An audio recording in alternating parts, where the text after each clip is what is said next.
One Zambia, one nation.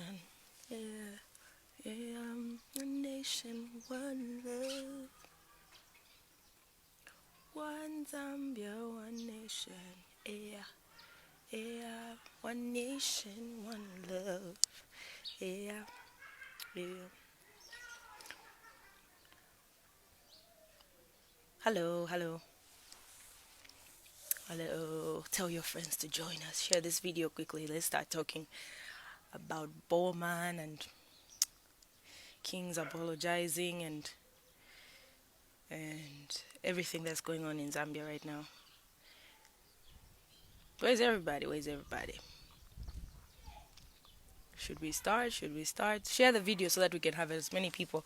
Let's have a conversation about what's happening in Zambia right now. How do you feel? Molibwan is divine Zambia.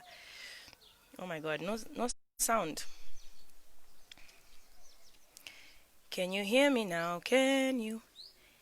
One Zambia, one nation. Yeah, yeah, one nation, one love.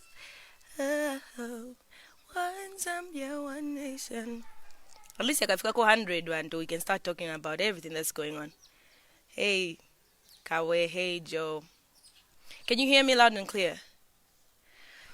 Okay, so this is what's happening, right? We are all reacting to. Thank you very much. We are all reacting to what we are seeing or the conversations that are going on, by public figures, be it musicians, photographers, just generally activists. We're seeing a lot of conversations going on online because social distancing, of course, we can't be, you know, approaching people a certain type of way these days. Anyway, uh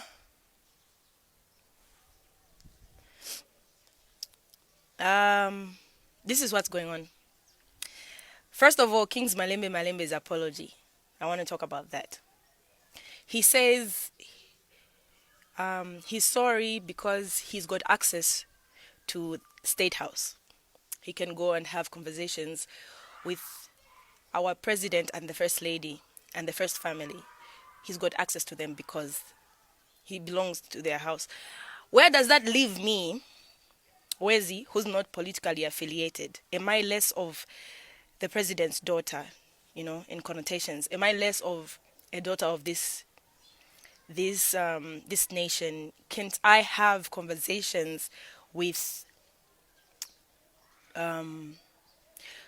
these people? Okay, that's one thing. I'm not saying that it doesn't, but I just want to ask I would love to know. Is it the same thing for me? Am I able to access and have these conversations? Because what I feel Kings did before he apologized was represent the views of people that work in these mines.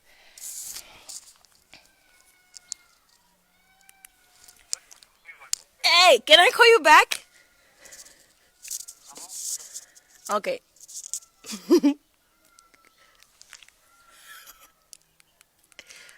Woo. Sorry about that. So, when Kings apologized for speaking for employees the people that work in the mines and Zambians in general, we want to own these things. He wasn't publicly rebuking the president. No, he was representing the voice of people that are not, able to access the president. He was sharing views and representing a lot of people. And I feel that he wasn't wrong by, publicly stating these things, as a desire for a better Zambia. So him apologizing and saying maybe we should have had these conversations behind closed doors means that where do the rest of us go, if we can't have these conversations with them? I can't walk up to State House with all that security and have conversations because I'm not Kings. So what you're doing there is representing the people, Kings. So why should you apologize for representing the people? Using Facebook, sharing a common view with lots of people. You know how it is on the copper belt. You know how it is with the mining industry. Zambia is the second largest emerald mining nation in the entire world. But does that translate anything significant to our economies, to our economy? And also copper. We still like till this day still killing it with the copper production despite how the global crunch has been. But all that stuff, all those minerals and stuff don't translate into wealth for some reason. And we need to have these conversations publicly. So that's me on King's Malembe apologizing. I'm sad that he had to really apologize for something, right? Just like the mayor of Lusaka was pressured into doing it. I feel like these two men they were not malicious in any way, and they shouldn't have been rebuked for it. I also want to talk about the Lusaka province minister, Honorable Bowman Lusambo. I don't believe in approaching our leaders with disrespect. I don't believe in speaking ill of them if you're disappointed in them. I feel like using the right channels, and now we've seen that social media has become a powerful tool to air out our views on how the country is being governed. So it's not wrong for the youth to use social media as a tool to communicate and suggest better ways for us to be governed, because Zambia is predominantly a youthful nation. Okay? So we are the youth. We can't be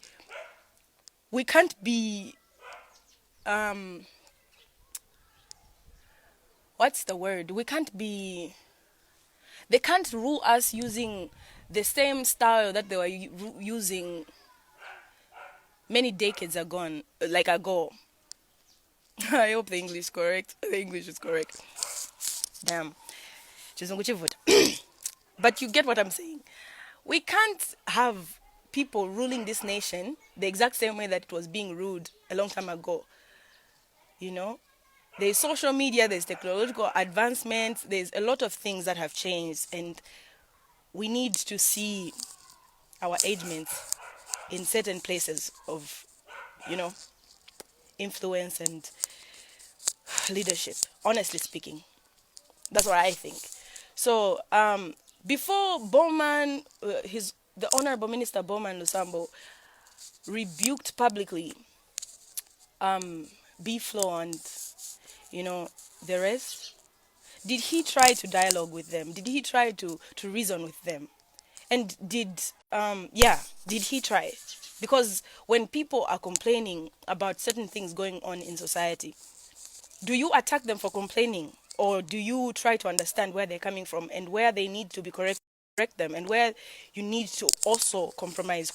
Because at the end of the day, we respect the highest office, but you need to understand that we give power to the person inside that office. So with all due respect, the same amount of respect you give to the president is the same amount of respect that you need to give to the people. We are one Zambia, one nation, one love. And that's not changing anytime soon. I love Zambia. Okay? And lastly, I want to applaud B-Flow and Chela. I haven't seen Chela's statements, so I can't really speak on them very much, but I want to and just applaud everyone that has been having these conversations online. It's not about shaming the leaders, but also using your platform to engage the youth so that we do not see political violence in the country come 2021. We don't want to see what happened to Mapenzi happen again. We don't want to see what happened to Vespas happen again. And there are ways that we can prevent all that stuff. We don't want to see people throwing canisters or tear gas at people that are not even rioting, the people that are hiding, and have them get away with it. We don't want to see police using live bullets, shooting, kids by mistake, and having that case be quiet. We're all scared to confront it because who pulled the trigger? You know what I mean?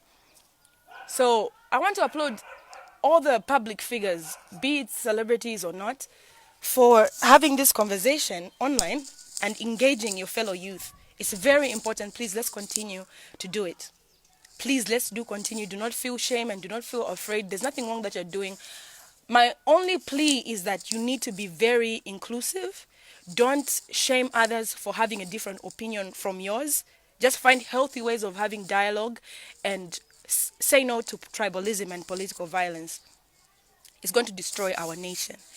Thank you so much for watching this video. I gotta go. I'm receiving these phone calls in the press center. God bless you. Take care. Hello?